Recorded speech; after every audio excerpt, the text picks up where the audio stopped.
pasaka mažiesiems. Nacionalinio vaikų literatūros konkurso pirmosios vietos laimėtoja Raminta Baltrušytė.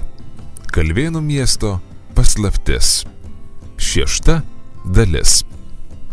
Smulkia dailė rašysena ritinėlyje buvo surašyta Kalvamiesčio mero Enikščio ir Šlapynės pelkės valdytojos Pliumsės sutartis.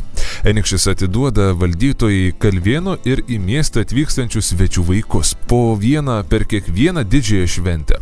Iki suaugus jie turės gyventi pelkėje. Raštas patvirtintas 2 antspaudais. Vieną jų miškinukai pažino, tai buvo apvalus raudonas Enikščio antspaudas. Kitas žalsvas ir rudas buvo sunkiai skaitomas, išsiliejęs. Pačioje vinkuriavo raitytas liudytojo parašas. Tai raštininko Tekliaus braižas, paaiškino Aukis. Mūsų meras aukojo pelkių valdytojų miškininkus? Pasibaisėjusi sukuždėjo Aukė. Aukis taip pat buvo priblokštas. Tarsi nesavas jis purtė barzdą ir kartojo. Enikši, senas drauguži, kągi tu padarei, kodėl? Jis dar sykį didžiai apžiūrėjo Tošį. Dalis ritinėlė buvo nuplėšta. Iš kitos sudarties dalies galbūt sužinotume, ką Enikšis gavo mainais. Susimastęs tarė jis. O tas jo patarėjas Teklius man visada atrodė įtartinas. Bet kasgi ta pelkės valdytoja Pliumsė? Kodėl iki šiol nieko apie ją negirdėjome? Paklausė Aukė. Pasirodo, nieko tikrai ir nežinoma. Tiesiog vieną dieną ji ėmė ir atsirado pelkėje ir pasiskelbė jos valdytoja. Tvirtino paveldėjusi Šlapynę iš savo senelės ir netgi turinti tai patvirtinantį testamentą. Anot gandų tai buvo tiesiog parudavęs gluosnio lapas. Pinės paklausė, kam jai tie miškinukai, gal jį juos ryja? Aukis pamėgino nuraminti bičiulius. To jam tikrai nėra tekę girdėti. Tačiau pelkėje miškinukams grėsė daugybė pavojų. Būtina kaip mat visiems apie tai pranešti. Aukė paklausė, ar tada jie išgelbės Nuką ir visus kitus. Žinoma, visi drauge mes būtinai rasime išeitį, patikino bičiulis Aukis. Jis paslėpė sutartį savo apsiaustę, o akmeninę plokštelę atsargiai statė į senąją vietą. Aukės ir Pinio paprašė patikrinti, ar nepaliko kokių pėdsakų. Visi buvo taip įsitraukę į darbą, kad neišgirdo įtartino šlamesio koridoriuje. Rusų duris staiga sugirgždėjo ir užsitrenkė. Trekštelėjo rakinama spina. Išsigandę miškinukai pašoko. Jie užrakinti merijos Rusija. Koridoriumi nuaidėjo šauksmas. Įsibrovėliai maisto saugykloje, vagis midaus Rusija. Pasigirdo bėgančių kojų trepsėjimas, sprendžianti šaido šūksniai ir žingsniai greitai tolo koridoriaus gilumoje. Kiek palaukęs, Aukis pritikino prie durų ir prikišęs ausį įsiklausė. Rusija vėl buvo tuščia ir tylu. Tačiau jie sugrįš. Aukis tai gerai suprato. Mus aptiko merijos sargai, sumurmėjo paniuręs. Nežinau, kas čia dedasi, bet viena aišku, jums reikia kuo greičiau iš čia sprukti slaptuoju tuneliu. Aukis vikriai nuvedė vaikus prie išėjimo, atvėrė slaptasias dureles, kurį laiką įdėmiai žvalgėsi. Tunelis dvelkė tyla ir vėsa. Atrodo saugu, ištarė vaikams. Pasistengkite kuo greičiau grįžti į miestą ir parodykite sutartį miškinukų vyresniesiems. Aš pasaugosiu šitas duris. Aukis ištiesė Piniui Tošies ritinėlį. O kaipgi tu, mes tavęs nepaliksim, narsiai sušuko Pinės. Aukė irgi taip manė. Nenoriu įstrikti su jumis apgriuvusiame tunelyje, kai jie čia visų tuntų sulėks, paaiškino Aukis. Tie neišmanėliai dar sugriaus tunelį. Paskui liūdnai pridūrė. Deja, šiame mieste pavojus gresia tik vaikams. Pinės ir Aukė prigludo prie savo narsiojo draugo. Mes sugrįšime pas tave, Aukė. Aukė šipsodamasis perbraukė ranką per jų susišiaušusias galveles, pasilenkė prie pat jų išblyškusių paišinų veidelių ir pažadėjo. Aš pats jūs surasiu, kad ir kas benutiktų. Tuomet užvėrė slaptasias duris, dar užstumė ant jų keli ant lasdos. Skautis pasirėmė ant razdų. Pinės ir Aukė leidosi tuo pačiu keliu atgal. Šiaip ne taip, prašliaužė pro įgriuvas, vos neįsipainiojo sudrikusio voratinklio gijose.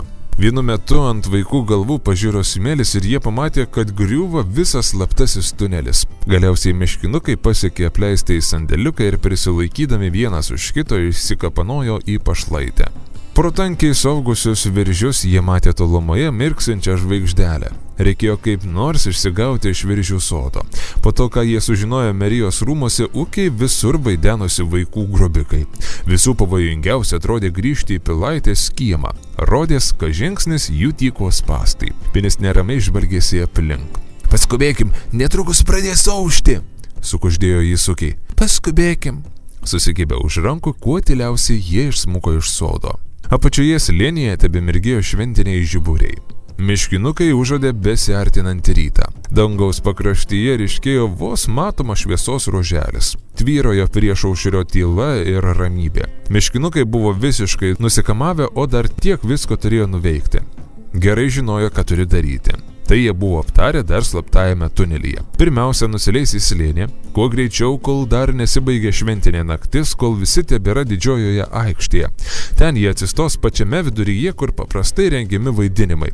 Visų girios giminių akivaizdoje paskelbs, ką sužinoja. Šį sykį turės jais patikėti. Juk Pinio ir Rukės rankose įrodymas – Enikščio sutartis. Tačiau šito padaryti jiems taip ir nepavyko. Net nespėjus išeiti iš Pilaitės kiemo, kažkas čiupo juos iš tamsos. Tai buvo raštininkas Teklius. Miškinukai niekada nemanė, kad jo gniaužtai tokie stiprus. Pinis pirmas atsikvošėjęs ėmė iš visų jėgų maistytis ir spardytis. Tuo metu Ūkė suleido aštrius dantukus raštininkui į nykštį. Surikęs Teklius įsikišo į kastą pirštą į burną. Ūkė vikriai šastelėjo į šalį. Teklius mėgino ją sučiupti, bet Pinis mikliai pakišo jam koją. Raštininkas išsidėsė ant žemės, paskui save nusitemdamas ir Pinį. Teklius piktai plūdosi ir rėkė. Akimirksniu langose įsižiebė šviesos, pokšėdamos vėrėsi langinės, trinksėjo varstomos duris. Kiemą nušvietė atbėgančių sargų deglai. Ūkė susigūžė kiemo pakraštyje. Raštininkas vis dar galinėjosi su Piniu. Iš visų pusių supuolė sargai. Jokios vilties Piniui ištrūkti. Tai buvo aišku. Nieko negalėjo bičiuliai padėti. Per visą tą sumaištį ir triukšmą staiga jį pamatė ant žemės boluojantį Tošies ritinėlį. Ko gero pasimetė per sambrūzdį. Kažkas jo vos nesumindė, kažkas nuspyrė į šalį. Paryčio vėjas pagavo ritinėlį ir palengva rideno tolyn. Daugiau nieko negalvodama ir nesidairydama, Ūkė čiupo Enikščio sutartį ir kiek nešo trumpos kojelės pasileido per kiemą. Po akimirkos jį jau skuodė klaidžiomis Kalvamiesčio gatvelėmis. Ūkiui rodės, kad jau be galo ilgai jis tupi parietęs kojas ant akmeninių grindų tuščiame sandėliuke žemomis lubomis. Sargai seniausiai jį čia užrakino ir nuėjo savo. Tačiau pirmiau jiems gerokai kliuvo nuo atsiskyrėlio lazdos. Ūkiui netgi pavyko juos išvaikyti. Galiausiai sargai tiesiog užgriuvo jį visų būrio. Apgailestavo praradęs lazdą, ištikimiausią savo vienišų klajonių palydovę. Maudė sumuštą petį ir ranką. Ūkis vylėsi, kad bent mažiesiems bičiuliams pavyko sėkmingai pasiekti saviškius. Netoliese kažkas sukrepždėjo ir prasivėrė mažutis langelis, įtaisytas sunkiose duryse. Pasigirdo piktas raštininko Tekliaus balsas. Sakyk, kas esi ir kaip čia atsiradai? Esu vargšas atsiskyrėlis, atėjau į šiltą drungnių šventę ir mažumėlę pasiklydau, atsiliepė Ūkis. Jis pažino Teklių, bet tikėjusi, kad barzda ir sulopyti drabužiai raštininkas suklaidins. Jei tikrai į šventę, tai kaip atsidūrei Merijos rūsiuose? Klastingai paklausė Teklius. Tik norėjau patikrinti midaus rūsį, kur ramiausiai tikino belaisvis. Ūkis vylėsi, kad Teklius kiek panerš apšauks į valkatą ir vagimi ir išguis iš miesto. Tačiau Teklius nieko neatsakė. Kurį laiką jis įdėmiai stebėjo Ūkį. Linksėjo galvą, taisėsi vis munkančią pensnę ir kažką nesuprantamai murmėjo. Mažose raštininko akutėse žiebėsi klastingos kibirkštėlės. Atpažinau tave, sušnipštė su nepykanta. Kadaise vadinaisi Auragės. Teko šiek tiek pavargti, kol tavęs atsikračiau. Ir vėl čia atsibeldėjai. Ūkis suprato, kad neverta tikėtis greitai ištrūkti iš rūsio. Lėtai atsitiesė, ramiai pažvelgė į Teklių ir laukė, ką šis dar pasakys. Kiek pažinojo raštininką, suprato, kad jis jau rezga kokią nors bjaurią klastą. Tiesą pasakius, netgi labai gerai, kad čia atsidūrei. Tarp miškinukų kyla sumaištis. Šiąnakt grįžę Nuko artimieji sukėlė ant kojų visas dingusių miškinukų šeimas. Rytoj vidudienį jie šaukia pasitarimą. Gali būti, kad iki tol mieste bus pasigesta ir tavo mažųjų draugužių. Ką tu pasakei?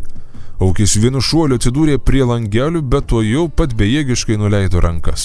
Klastingojo raštininko buvo neįmanoma pasiekti.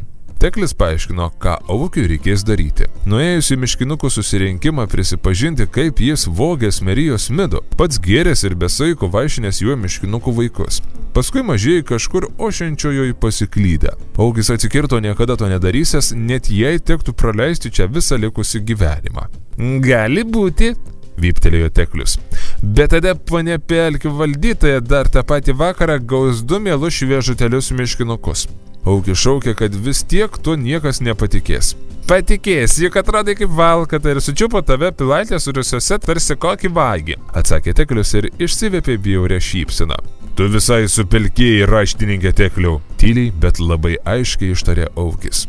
Teklius atrėžė, kad apsispręsti teks iki vakaro.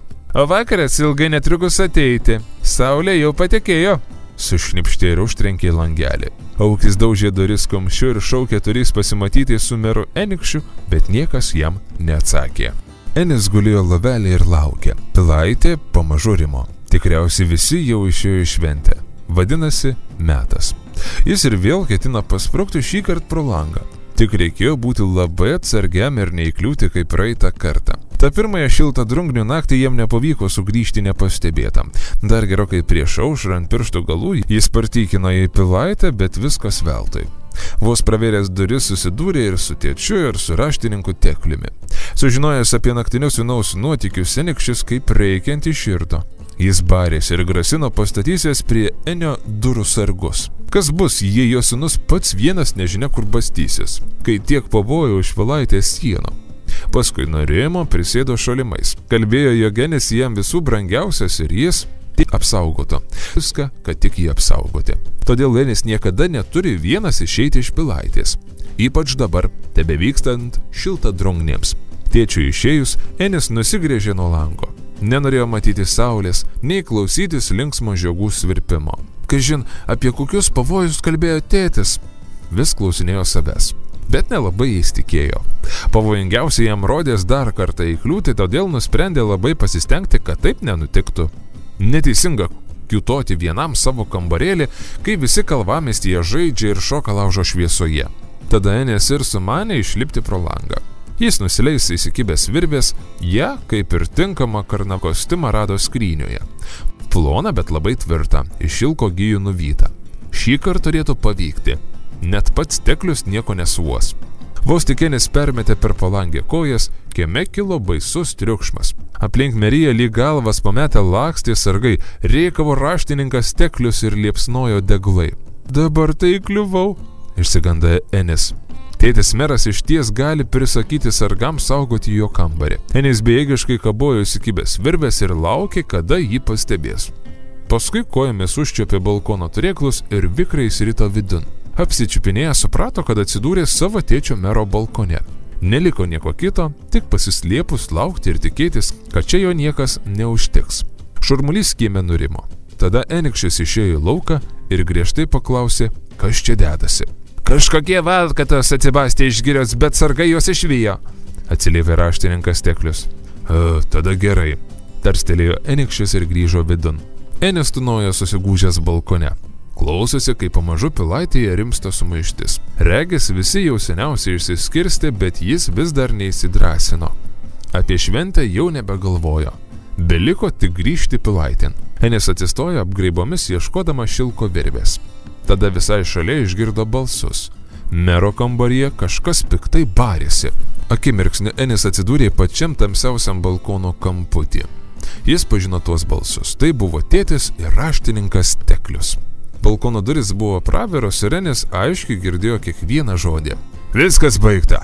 Slaptavietėje nebėra sutarties, šaukė Enikšis. Taip nebūtų nutikę, jei būtum labiau manim pasitikėjęs ir atidavęs jį man, atšovė Teklius. Dabar jie viską sužinos, dėjavo meras. Nors tie gerai, kad antroji sutarties dalis saugiai paslėpta. Jis tvirtai prispaudė ranką savo prie krūtinės. Taip, galų gale jie pasigėdo tų vaikiščių, niršo Teklius. Bet aš viską sutvarkysiu, sutartį mes surasim, žinau, kas jie nugvelbė. Kai pasirodė į kalvamiestyje, tada ir prasidėjo visos mano nelaimės, dėjavo Enikšis. Tavo nelaimės, atvirai nusišaipė Teklius. Įdomu, ką tada pasakytų tie visi miškinukai, kuriuos atidavėjai pliumsiai. Enikštis tik skausmingai suvaitojo ir suriko. Nenori daugiau tavęs įsiregėti, keliauk iš kur atėjęs. Tai štai kaip man atsidėkoji, kad išgelbėjau tau kailį ir tą tavo žiopliuką Enį, piktais šnypštė Teklius. Enikštis suriko, kad niekas te nedrįsta net prisiartinti apie jo vaiką. Paskui abu dar ilgai ginčijosi ir kaltino vienas kitą. Daug visko tą naktį prisiklausė Enis, net kai klausytis jau nebebuvo jėgų.